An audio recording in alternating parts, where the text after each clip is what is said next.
Bonjour, soyez les bienvenus sur cette 24e capsule où je vais aborder avec vous, donc sur YouTube ou sur odyssée.com, le phénomène d'auto-sabotage.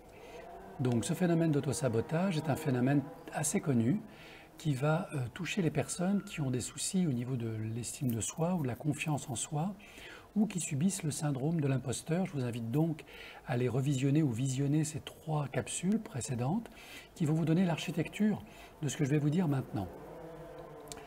Donc en clair, que se passe-t-il lorsqu'une personne s'auto-sabote?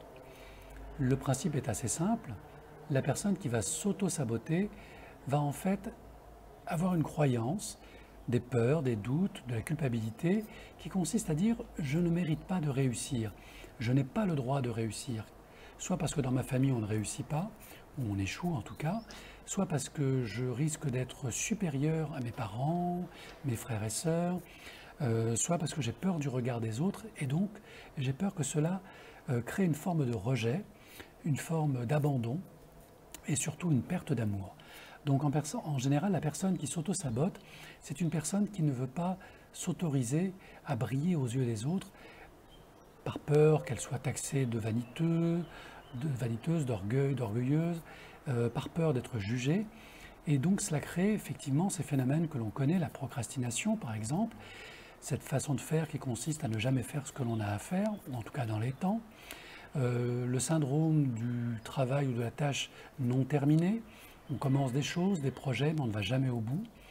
Il y a comme cela aussi le syndrome du perfectionnisme. Donc je me cache derrière cette exigence de perfection pour ne pas terminer les choses et ainsi donc je m'auto-sabote.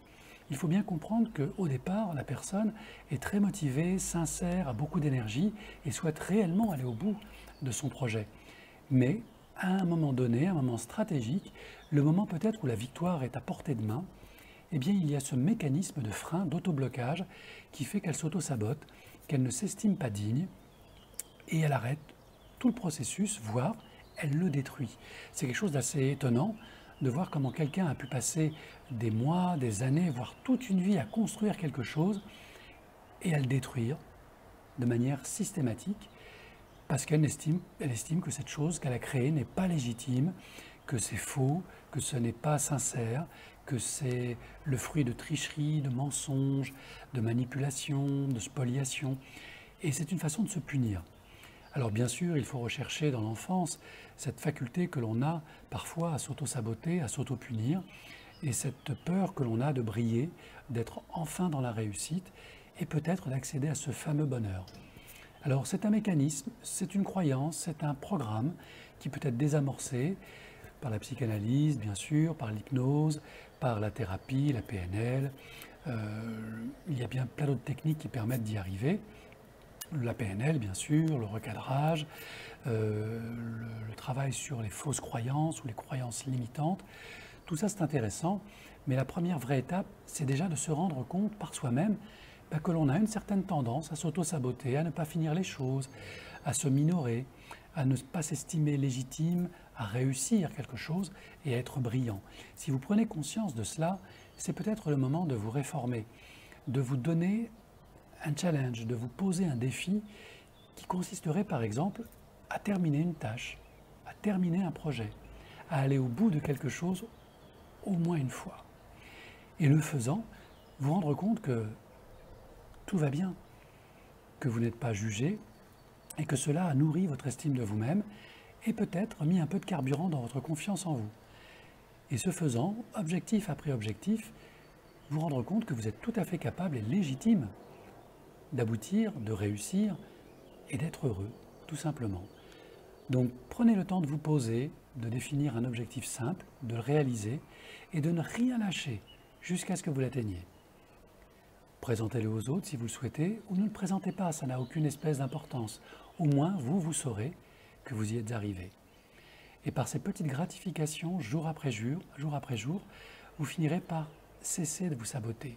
Parce que vous vous rendrez compte que vous avez de la valeur, que vous êtes vraiment quelqu'un d'important, important pour vous et pour les autres. Rappelez-vous, lorsque la jungle ou la forêt prend feu, que tout le monde panique, le colibri, lui, va chercher de petites gouttes d'eau et dépose sa goutte d'eau dans l'incendie. Et si les autres animaux le regardent en lui disant « Mais pourquoi est-ce que tu fais ça? C'est ridicule, ça ne sert à rien », le colibri va répondre « Peut-être, mais moi j'ai fait ma part. » Alors, qu'est-ce qui vous empêche de faire votre part, de grandir et ainsi de donner du courage aux autres, de leur donner envie de grandir à leur tour? Et même si ce que vous faites n'est pas très important, c'est peut-être déterminant sur le chemin d'évolution de quelqu'un, à commencer par vous. Alors prenez soin de vous et à chaque instant, découvrez cette force en vous qui vous permet de réaliser de belles choses. Peu importe ce que c'est. Réaliser un bon plat, écrire quelque chose, peindre, partager, faire un don, être présent, sincèrement présent, et ressentir toute cette force d'amour en vous. Merci.